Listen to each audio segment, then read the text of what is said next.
Hello,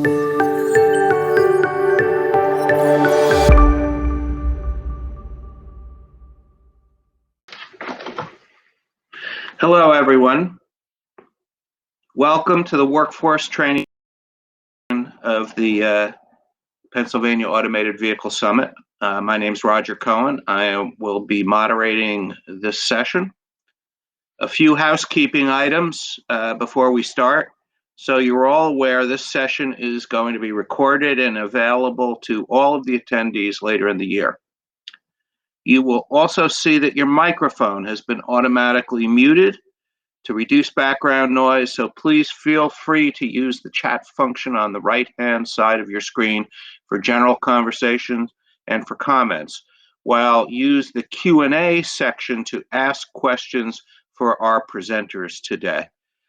You can also vote on those questions that you would most like to hear answered. We will have a brief panel discussion following the speakers' presentations, at which time I'll be pulling the questions from the Q&A section. So if you have any questions that are posed in the chat, we're probably not going to get them. So with that, I will turn over the podium to our first presenter today, Justin Starr, the Community College of Allegheny County's Assistant Professor of Mechatronics. Before you start, Justin, please tell us the meaning and derivation of the word mechatronics. Perfect. Hey, thank you so much, Roger. Yeah, let me just start by quoting from Webster's dictionary and get the definition out there. No, I'm just kidding. Mechatronics at CCAC is what we call automated systems, right? It's a combination of a little bit of electronics, a little bit of mechanical systems, a little bit of automated intelligence. You can think of it like if you wanted to tell someone how to get into advanced manufacturing, but you didn't really want to use the word manufacturing in the Rust Belt, right? Because people's parents would scare them away from those jobs. That's kind of what we're looking at here. So I'm so excited to be with you guys today. At CCAC, you know, it's interesting. We are doing so many exciting things in the realm of workforce development. And automated vehicles and intelligent transportation systems are something we've really picked up on in the past couple of years. So I just want to share a little bit about what we're doing, because I think when we think autonomous vehicles, you know, we think, oh, Carnegie Mellon's doing something, Penn's doing something. We think it's all the PhDs and rocket scientists, but really there's a pretty significant demand for technicians, and we're trying to update our training programs to make that workforce of tomorrow. So if you think about it, you know, when you think about workforce development, there's this thought that, well, it's really stayed the same, but that's not at all true, and especially in the Pittsburgh region, right? If you go back even to the 1980s, you know, workforce was going to work in heavy industry, right? We were training for a different set of skills than we're training for today, right? We have Robotics Row in Lawrenceville. We have the self-driving car companies. I'm so excited to have Elizabeth speak when I'm done about what they're doing at Argo. And today, not only does the city look different, but our workforce needs are totally different. And that's actually what brought me to CCAC. Before I joined the college, I was CTO at Red Zone Robotics. They made sewer robots in Lawrenceville. And my problem was, as CTO, I couldn't hire technicians to come work on these automated systems. I couldn't find people with the right skill set. I could get double E's and mechanical engineers from Carnegie Mellon, no problem. But if I needed someone to come in and troubleshoot boards or solder boards or fix those real hands-on problems, it was tough. So at CCAC, we're trying to make that class of technicians. And our automated systems program is focused on helping students not just operate production systems, but program and maintain them, so that if advances in automation come along, our students have some job security and they don't have to worry about obsolescence coming for them. So it really is multidisciplinary. It's not just machine operator, it's programming the machines, maintaining the machines, so that if we do get a lights out factory, a CCAC graduate can be the person in the factory, right? Running things, keeping it going. So transportation systems have come onto our radar because in Pittsburgh, you know, autonomous vehicles have really found a niche. And, you know, Uber, ATG a million years ago, now Argo, Aurora, Emotional, it's getting crowded. And those companies are driving the state of the art. So we need to respond with our programming as well. And so the only point I'm going to make today is that these transportation systems are driving the requirements for workforce training, right? When we look at autonomous vehicles or V2X, there's a set of skills that legacy workforce programs aren't providing, right? Those same skills for repairing an isolated standalone machine don't fit the bill when it comes to cyber physical systems, right? So when we're making technicians that need to join robotics companies or autonomous vehicle companies, not only do they need to have the electronic fabrication and the soldering skills we've always given them, they also need to know a little bit about sensors and how to troubleshoot those data streams, right? What does it look like when a LiDAR is failing, when the bearing inside a Velodyne isn't operating properly? How do you detect that failure mode and how do you fix it, right? For working with network systems, right? Looking at network traffic is something that our graduates have to do on a regular basis. It used to be to troubleshoot a system, we'd give them a multimeter and an oscilloscope, but that doesn't work when all the devices on the system have independent addresses. And they need to know enough programming to be dangerous, right? If they're going to test things on the fly, they're not going to be using application software. They'll often be using code that someone developed for internal use. So seeing this happening, right, we kind of have the challenge of staying not one step ahead, but really in sync with our workforce partners and doing whatever we can to make our graduates productive on day one. So when we talk to autonomous vehicle companies and we look at the skills they're requiring, right, that leads to programs we're making at CCAC. And by working closely, we're able to build out some really cool experiences for our students, like our new connected sensor lab, right? Our connected sensor lab at the West Hill Center has LiDAR units, it has radar for adaptive cruise control, has ECU simulators, a couple different stereo cameras and standard cameras to do computer vision, so that students in an automotive program not only learn their automotive skills, but they also learn how to deal with this custom hardware, these interfaces, the multiple sensors the autonomous vehicle companies have such a need for troubleshooting skills in. When we work with municipalities and they're deploying their own intelligent transportation systems, they want to know, can graduates troubleshoot a smart intersection if we get one? So we were one of the first schools to pilot the connected autonomous vehicle in a box system, right? So now at a trade school, in a vocational program, a skilled trade, students aren't just learning welding and wiring, they're learning a little bit of command line. They're learning a little bit of scripting. They're learning some Linux. They're interpreting the packets in V2X communication so they can figure out what happens when a GPS signal is lost, and they can interpret simulations of intersections. When we work with, it's not autonomous vehicles, but it's close, right? Companies like Seagrid that are making UGVs, one of our graduates just went to work there, and the demand is again different, right? We're looking for simulated autonomy. We're looking for computer vision proficiency.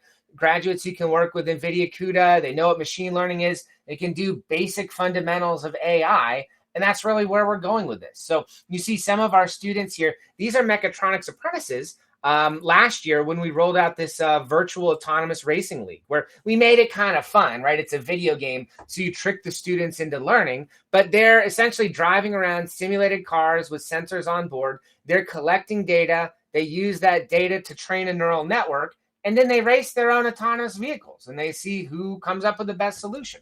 Now, are they going to, write their own neural networks and be game-changing test engineers? No, not tomorrow, not without more education, but it gives them a sense for how that system works. So if they do go get a job at Argo as a test technician or motional, they can be productive and hit the ground running, right? That's what we're trying to do.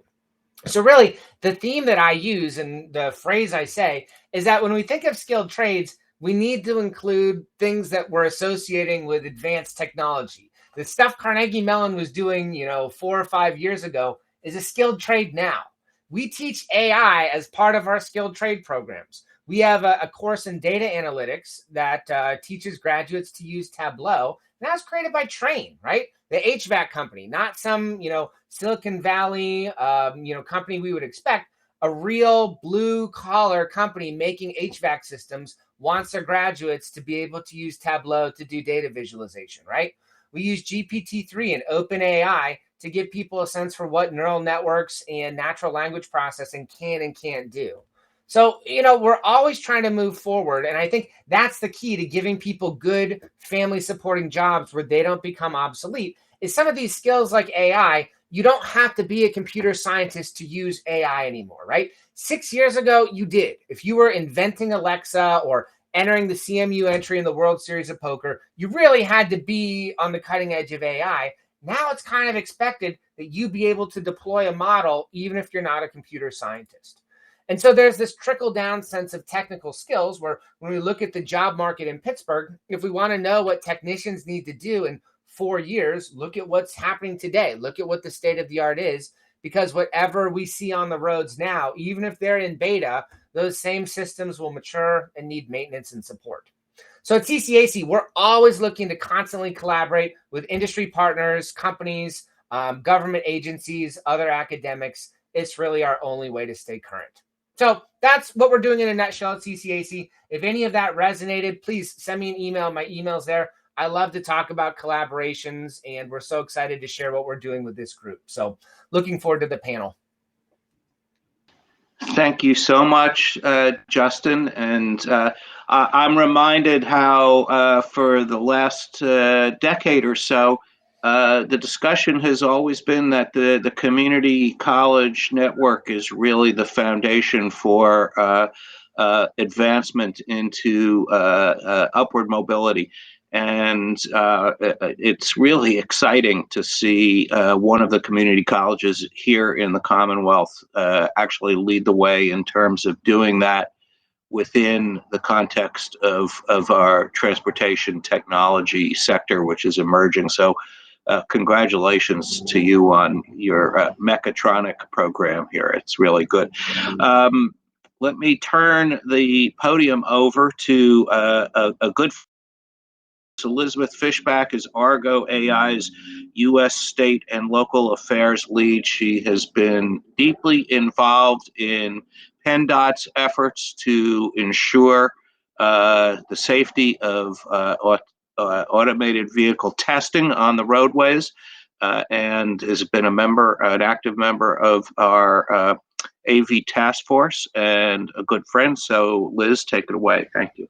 Thank you, Roger. I appreciate that. It's lovely to be here. Thank you very much to the team for inviting Argo to participate. And thank you, Justin, for your presentation. You know, it's great. I think the community and what we're seeing in Pittsburgh, just last year, County Executive Rich Fitzgerald nominated me as government relations at Argo to be on the board of trustees at CCAC. So that connection is really taking a place in Southwestern Pennsylvania. We're very excited. So I'm going to go ahead and share my screen and get started on the presentation.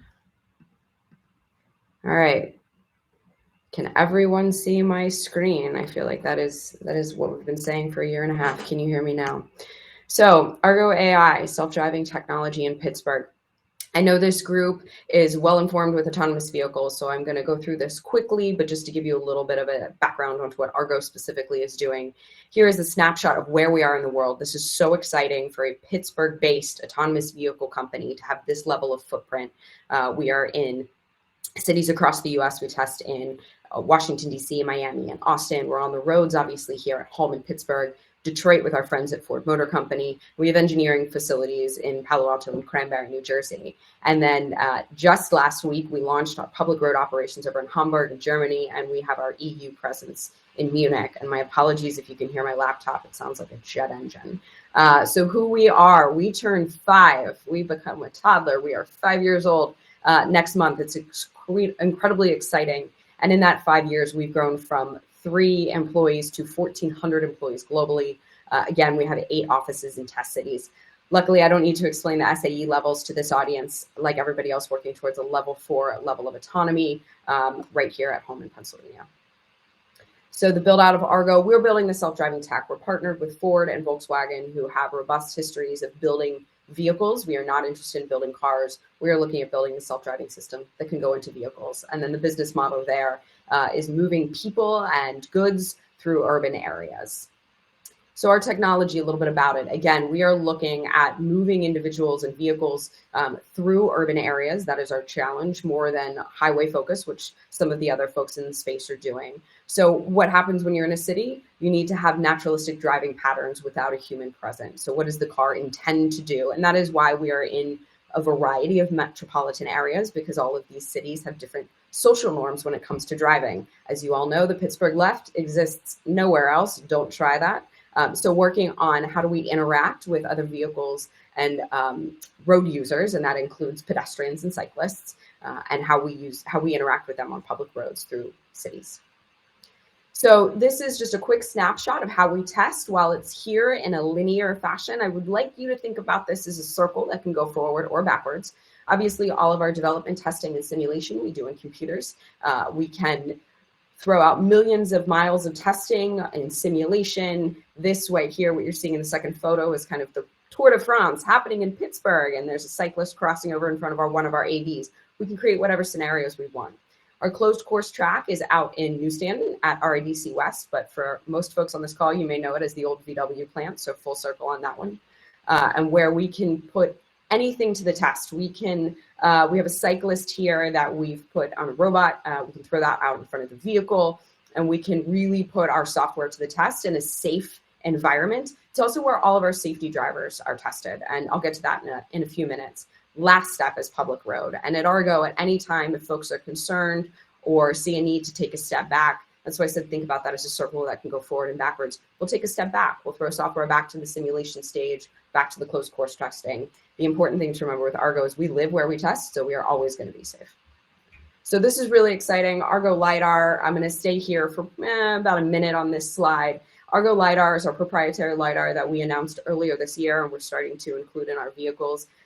For those who maybe don't recognize this right away, this is the Strip District in Pittsburgh. We've obviously artificially put in some of the coloring here, but this is Argo LiDAR at work. It can see 400 meters, 360 degrees. This is really, really exciting.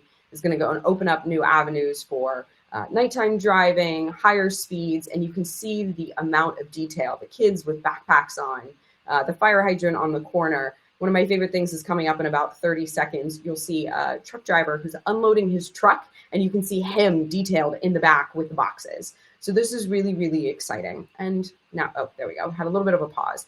So as Justin showed on his display, you could see Velodyne LiDAR is a LiDAR that a lot of people, we still use it on some of our vehicles. A lot of the industry is using, but Argo really decided to take this in-house and developed our own LiDAR, which we released earlier this year and are starting to implement on public roads. So it's really, really exciting, the level of detail. And that box truck is coming up shortly. Left-hand side, there it is. If you see him in the back, I just love the amount of detail. I think that's really, really cool. So I'll go on to the next slide. So a little bit about our test vehicles. Here's the important thing and what everybody needs to know. We still have 2 safety drivers in our car. I know PennDOT's on the car. We have 2 safety drivers still in our vehicles. So we've got the left seat and the right seat. They're constantly talking. We do commentary driving. The left seat is saying, this is what I see in the world around me. This is what I'm experiencing as a human with my hands in contact with the wheel. The right seat, the co-driver, is saying, this is what the car sees. We can affirm that we've got that red light. We can affirm that we see that pedestrian jaywalking. We can say, you know what, we're not sure if that car is moving forward or not. So let's go ahead and take over. Let's disengage. So that constant commentary driving is always happening. What you see in that photo are some of the COVID safety precautions that we took over the past year to keep our test specialists safe.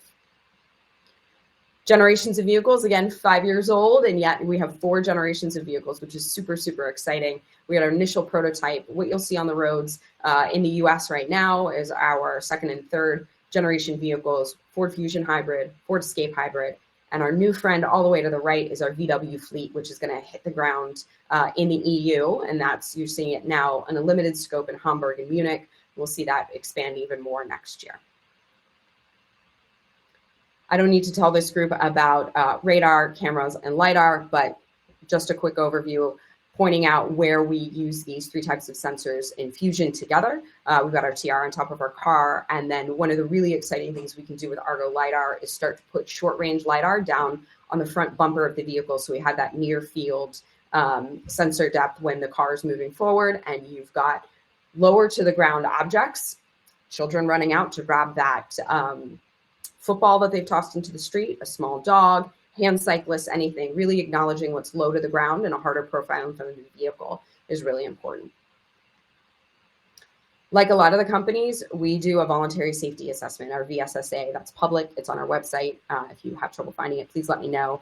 But this is 12 safety elements that are required by Nitsa, and we outline them in a really beautiful document and a safety report that we've recently republished on our own.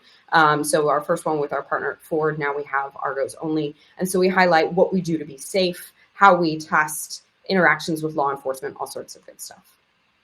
So very quickly, since we're here about workforce, I wanted to talk about our people. These are two of our safety test drivers. The gentleman in the back runs our operations in Austin. So these folks, what is great about our safety drivers and our test specialists in Argo, we created the curriculum. There is no background. There is no set training for this. So we are taking folks from all walks of life. We joke in Pittsburgh, we've got enough former musicians to have their own Argo band, which is great. But it's really about a commitment to communication, soft skills, paying attention, and safe driving. Our folks come from all over the world. This is just a few snapshots of folks at work in our Argo facilities. Thrilled that we represent a global landscape, and we've got those folks. A lot of them are here in Pittsburgh, but also in our other cities around the US and in the EU.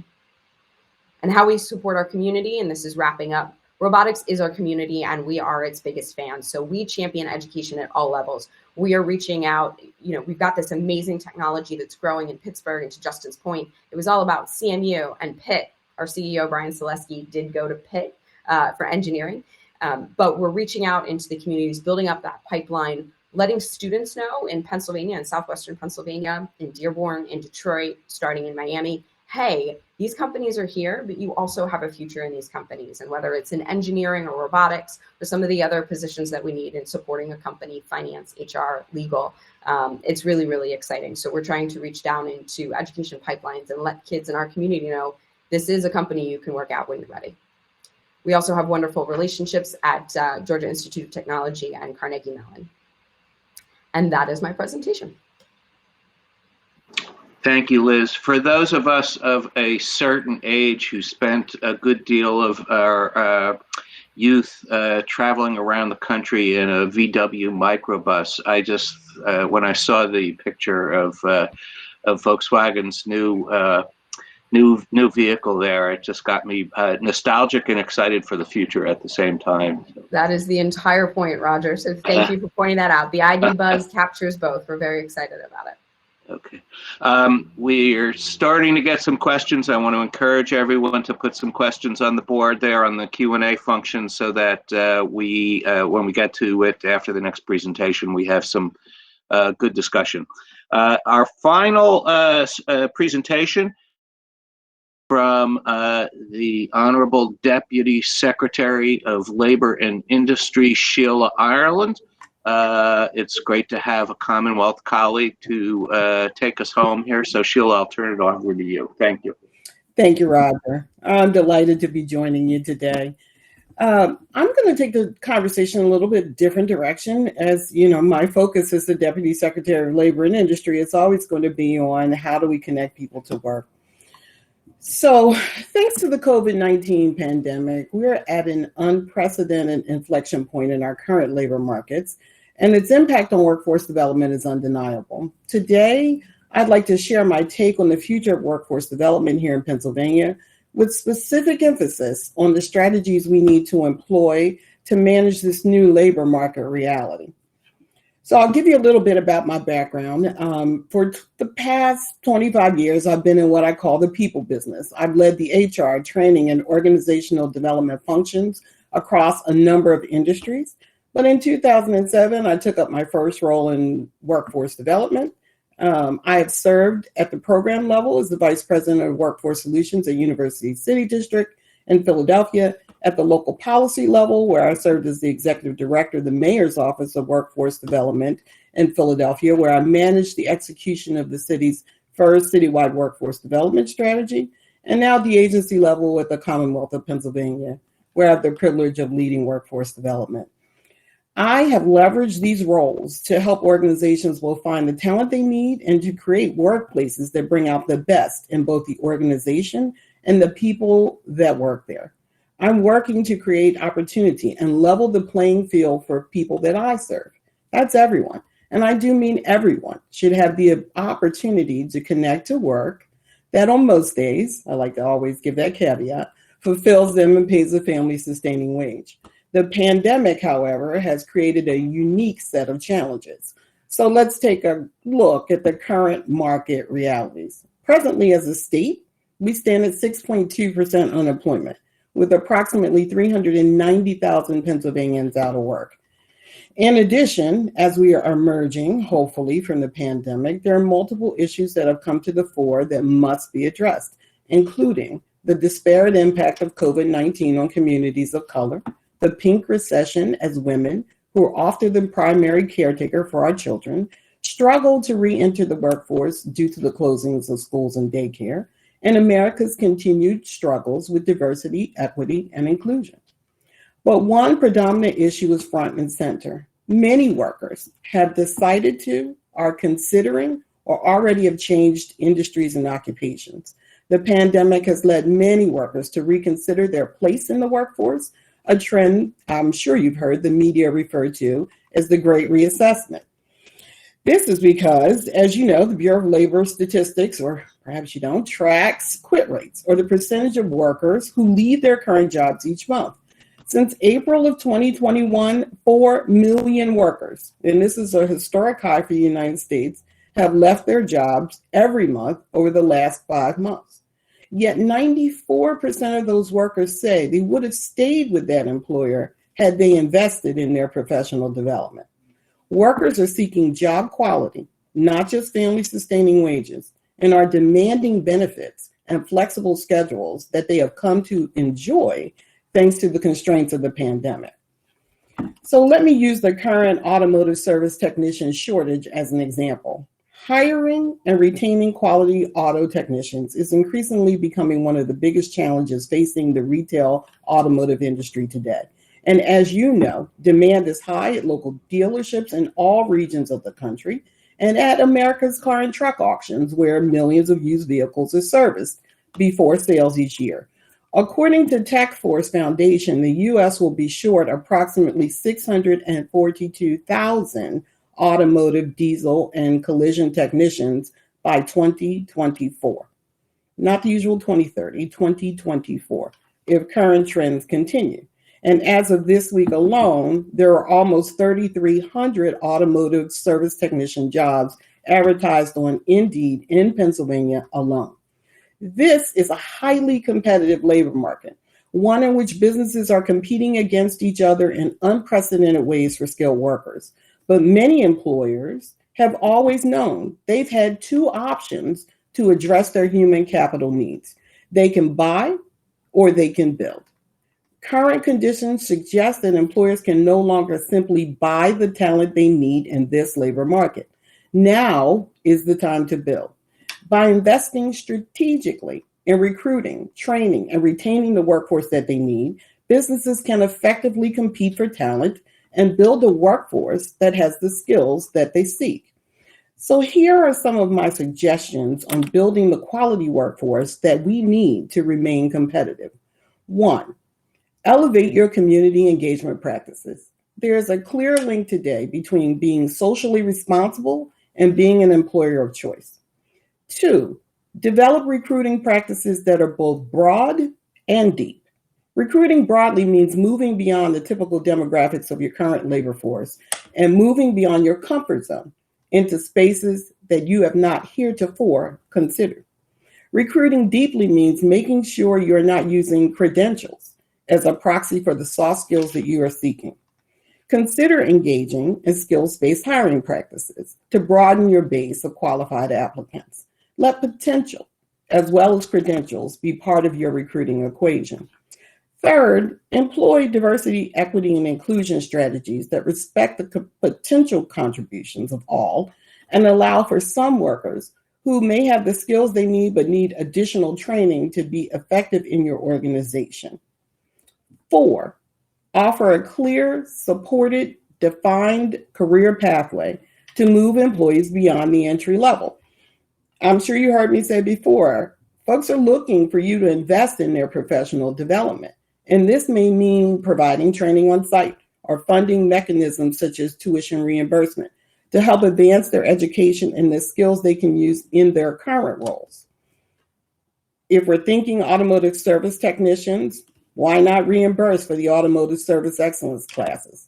This practice would enable aspiring technicians to become certified, and that also would continue to support their continued learning help them feel valued by your organization, improve your service, and increase your retention.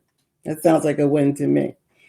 5, participate in earn and learn strategies, such as pre-apprenticeship, registered apprenticeship models, so workers can learn a new skill and gain credentials while earning a living, and employers get the customized and loyal workforce that they need. Here at the Pennsylvania Department of Labor and Industry, we house Pennsylvania's Apprenticeship and Training Office, which annually offers around $15 million in grant opportunities that support pre-apprenticeship, registered apprenticeship programs, and the Apprenticeship Ambassador Network. Please visit our website, and I'll put it in the chat when I'm done speaking, at dli.pa.gov. We just recently, our timing is bad, but 2 weeks ago, we just closed our last $12.6 million offering. Lastly, incentivize employees to stay for the long term by investing in quality retirement plans and building human capital development practices that support and retain older workers. As an example, BMW has for more than a decade employed a number of strategies to keep its older workers happy.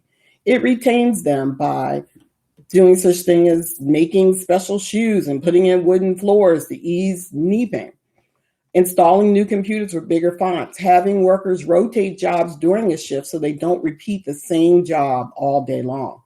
And these are just some examples of innovative strategies that employers are using to procure the talent that they need. At this point in time in this labor market, it's just smart business practice to focus on retention of talented workers.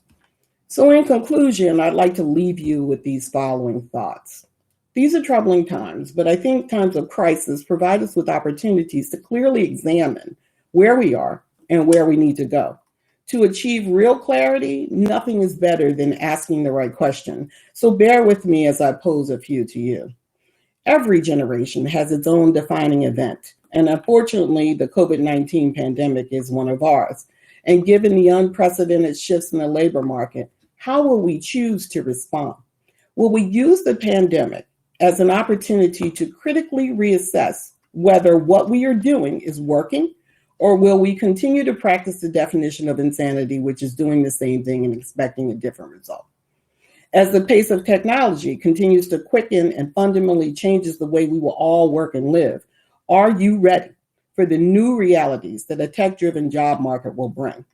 And lastly, as workers gain greater agency in the labor market, are you willing to develop the practices that address the whole worker? Will you invest in your human capital the way you invest in any other capital in your business? And will you start to build the workforce you need, or will you continue to try to buy it? And in my opinion, these are the questions that every business that hopes to remain competitive will need to answer in the upcoming months. And so I'm ready for this conversation we're going to have next, Roger. I'm going to thank everyone for giving me the time to express my thoughts today, and ready to get started. Sheila, thank you so much for that really inspiring and terrific way to jump into the conversation, and to also, since this is the end of our workforce day, to kind of make this conversation a coda to today's summit altogether. So what I'd like to ask the three of you is to talk to each other about, because represent different sectors. We have industry, we have education, we have government. What do you all need from each other to make effective partnerships? Pedro Rivera earlier today was talking about those partnerships, and Greg Regan too from AFL-CIO. So what do you need from each other to make them work? Justin, I'll start with you because you've been quiet longest. Yeah, I think, thanks. So I think what really comes in handy is the word in community college is community, right?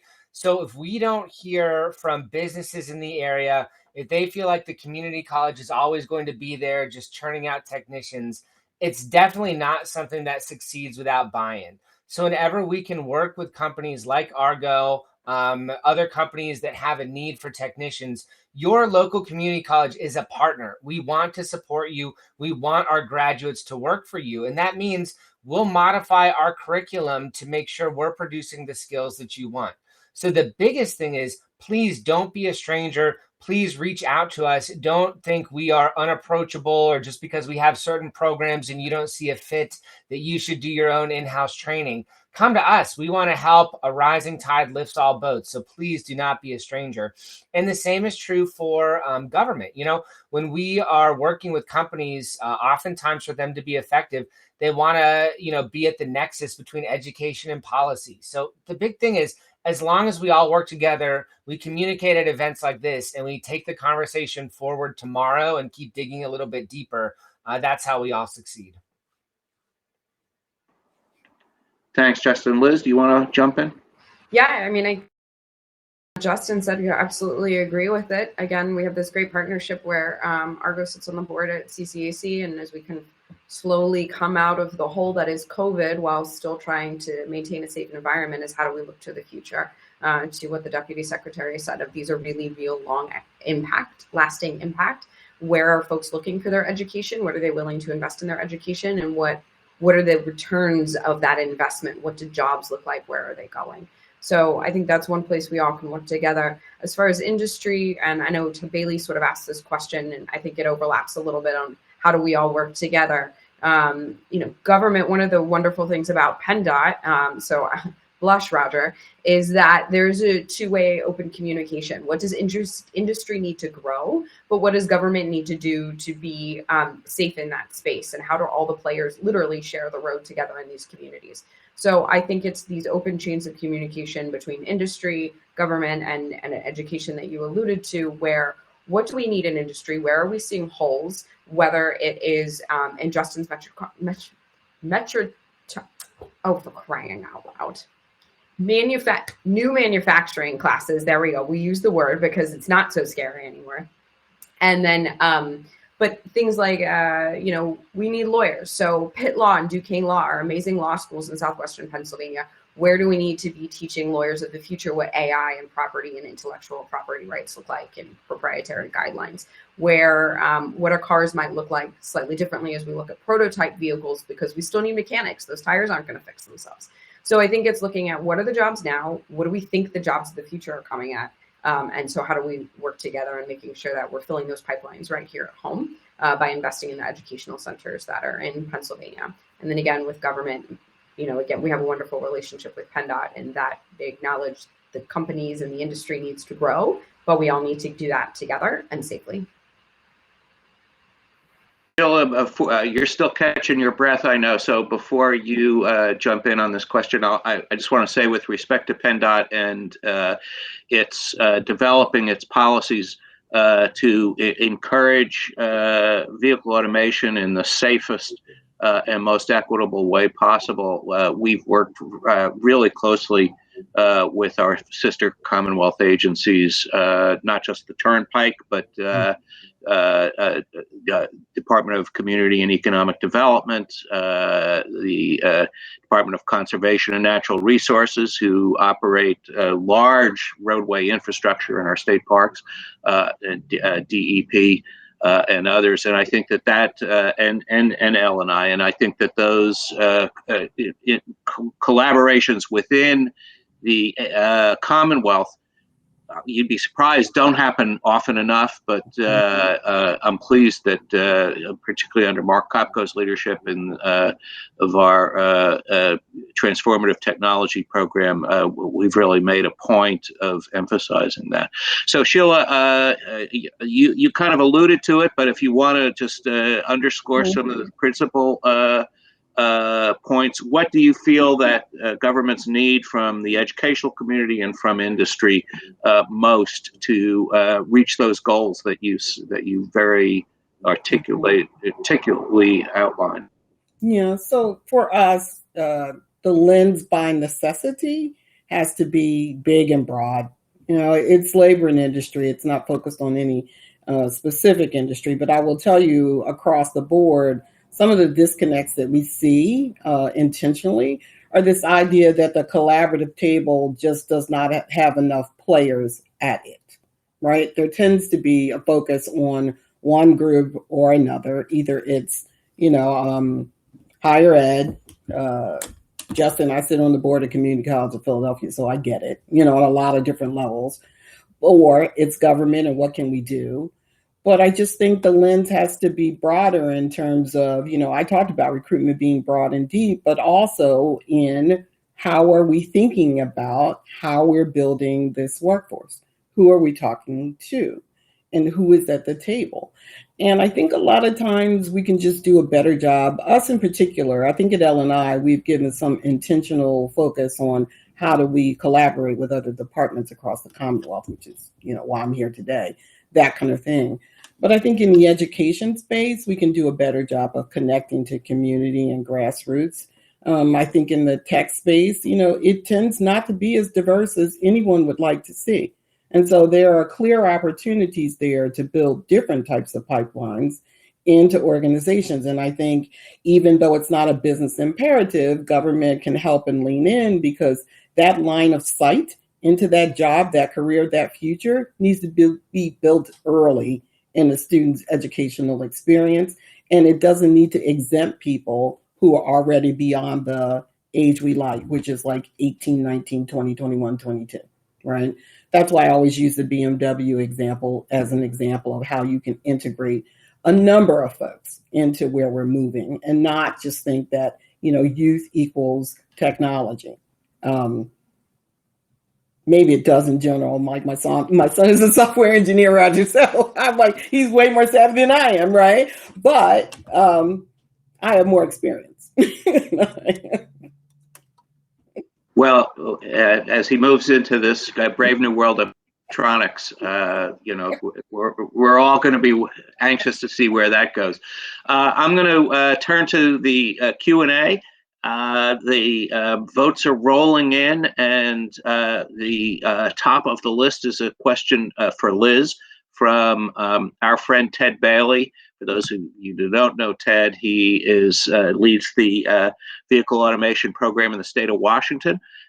He's been a great friend of PennDOT and of this summit through the years. So he asks, as Argo AI shares voluntarily published detailed safety reports, what do Nitsa, PennDOT, other state DOTs do with it? Yes, no, approval, facilitate back and forth discussion, other.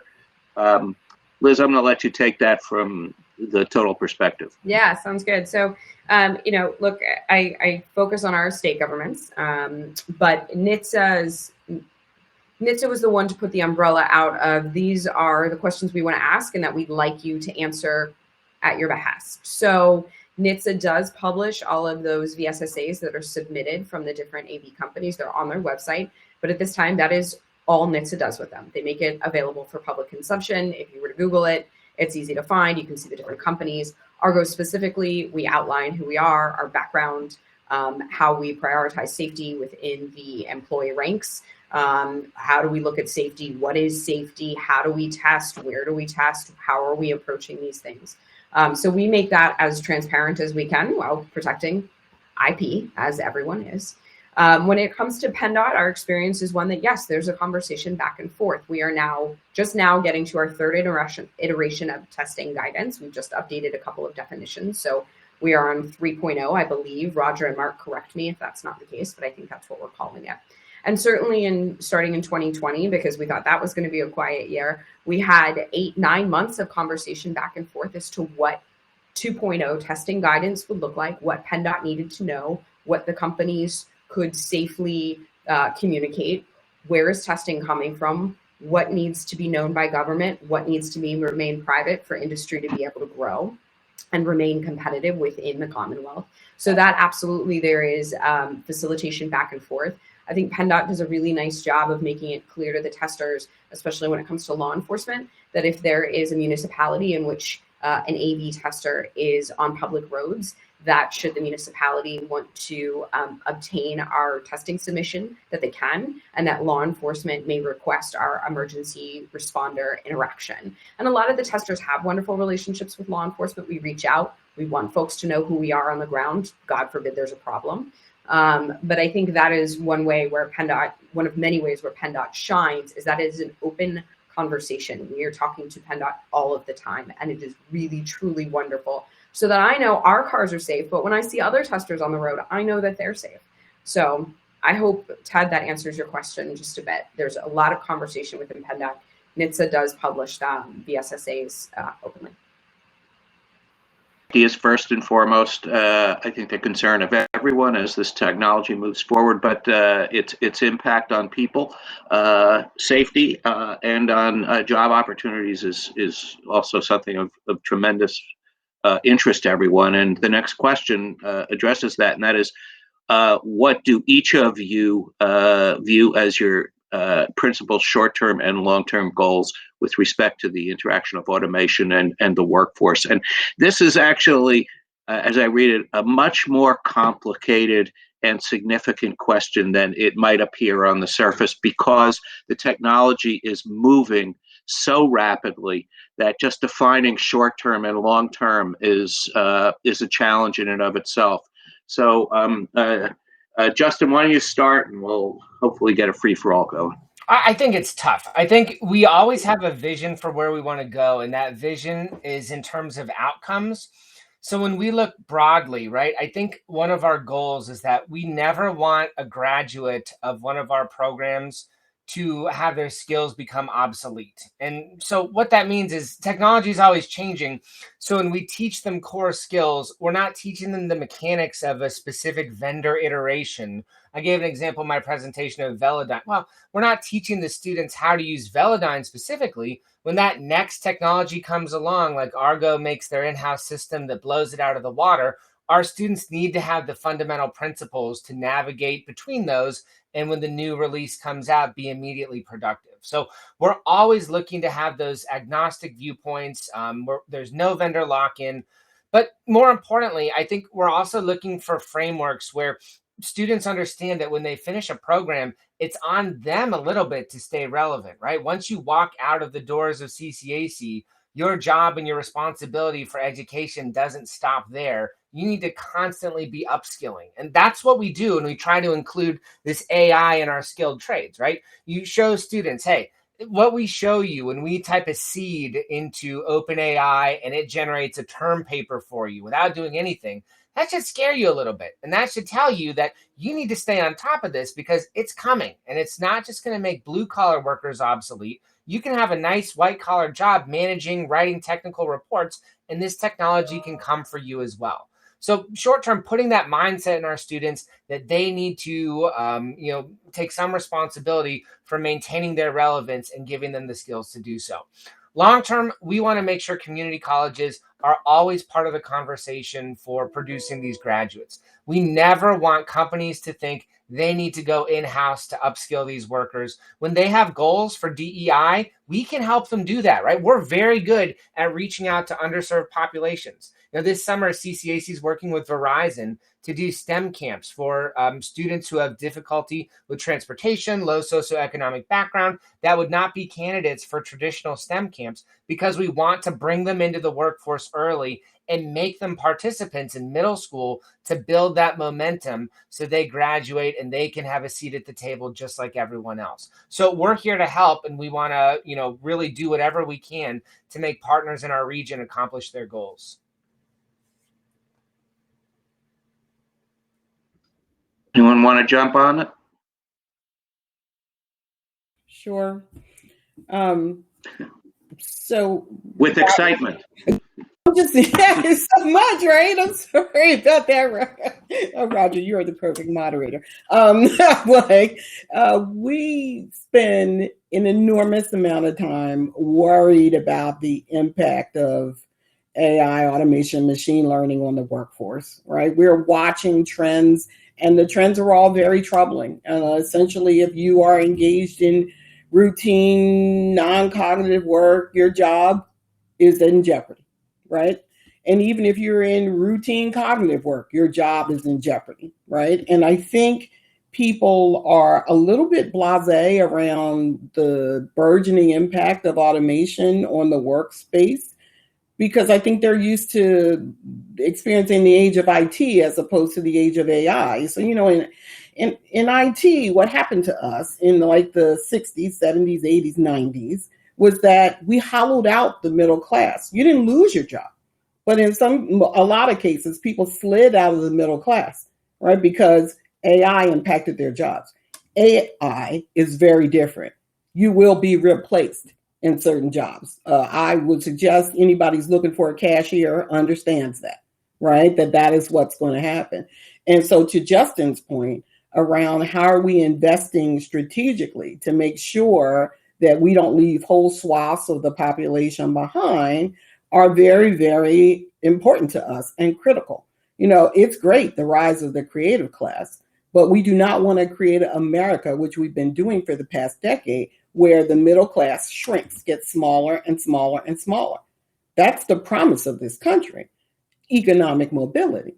And if we remove that incentive, where are we, right? And so we think often around what workforce development is doing, and especially in the higher education space, around developing lifelong learners, making sure they have the digital skills that they need to be able to, one, even enter the labor market. You're not going to get a family sustaining wage anymore if you're not digitally literate, right? And what are you going to do to move your skills forward as technology continues to outpace what it is that we are doing? So those are the concerns that we have. And frankly, I run Pennsylvania's public workforce system, and at the ground level for workforce development outside of this particular space, there's a huge seismic shift going on as we are trying to upskill, reskill people to move into the industries that are emerging at this particular point in time, and making sure that our goal of developing family sustaining wages is a reality. Yeah, I think where So go ahead. Thanks. I'll keep it short. I think where industry and government and education continue to need to be able to work together in parallel is to Roger's point of the short term and the near term. So much has happened in 5 years, but for self-driving vehicles of any class to happen at a large, deployable, scalable level is still years away. We aren't flipping a switch and taking jobs by any stretch. And there will be a change in what some jobs look like. To my earlier comment of the cars, we're teaching the cars to drive themselves, not fix themselves. So there's still going to be the programming jobs, the support jobs in normal companies, supporting any sort of fleet that may deploy different classes of vehicles. But the fact is, this is going to be a slow roll if done correctly and safely. And so making sure we're staying in constant communication about where are job opportunities, where do we need to reach into the pipeline and tell kids today, these are some of the opportunities we know are coming, and where education needs to remain nimble, because we're going to figure some of it out as we go. What are these kind of quote unquote jobs of the future look like? You can see my air quotes because my background. So I think it's working in parallel and continuing to have an open dialogue about this is what we need in industry now. This is what jobs we think are coming down the pike. How does education support it? And how does government help us reach into different areas of the workforce to make sure that folks are not left behind? It's something we take incredibly seriously, specifically at Argo. Thanks to all three of you. That's a really thoughtful question that was posed, and an important one. And it reminds, I think, all of us that we have we have challenges in front of us and opportunities in front of us that we cannot afford to leave our young emerging workforce behind. We won't get to where we want to go in terms of the productivity of our economy if they are left without skills and opportunity to advance. And that really speaks in particular to the diversity of our workforce and the people who traditionally have not had full access and opportunity. And I was glad to hear that each of you in different ways touched on that and see that as important. So ask each of you to take 1 minute to make just a takeaway for our audience, and then we will we'll end the day. But while we'll reverse order. So Sheila, why don't you start 1 minute to just sum it up? I guess my one thing that I would love for people to take away is this idea of needing to invest in your workforce. I think there's a lot of hesitancy to invest in workers. We've seen the investment in professional development. It's shrunk over the last 50 years for organizations. But the reality is right now, with the need to really be on the cutting edge and develop the skills, organizations have got to invest in their human capital. You got to recruit, you got to train, you got to retain. You have to think about it as a competitive advantage in ways perhaps we haven't been thinking of in recent years. Thank you. Sheila Ireland from the Department of Labor and Industry, Liz Fishback from Argo. I think that's absolutely right, Deputy Secretary. You know, at Argo, we are absolutely investing in the workforce, making sure people come on board. There are benefits that are extremely competitive. Folks know that they can stay at Argo for the long term. They can grow a family should they want to. That's incredibly important. Acknowledging continuing education. We do have a continuing education benefit where we can invest in ourselves in a way that grows our professional track. So I think that's one way that Argo and some of the tech companies within the Pittsburgh area have that flexibility with capital, but making sure that we're expanding that and advertising it so it does become competitive across the market, especially coming out of COVID and folks are looking for new opportunities. I think that's really important. So, but I will say the one takeaway I think for me and for Argo is that this is our home state, the Pennsylvania AV task force and the Pennsylvania AV community are incredibly important to us. And we have this incredible gem that exists in the Commonwealth that's continuing to grow, and making sure that we have open dialogues like these so that government, industry, education, workforce development all stay open in communication needs to continue to happen the other 51 weeks of the year. And I think we do a decent job at it. And I look forward to strengthening that even further. So thank you again, everyone, for your time. It's been a pleasure.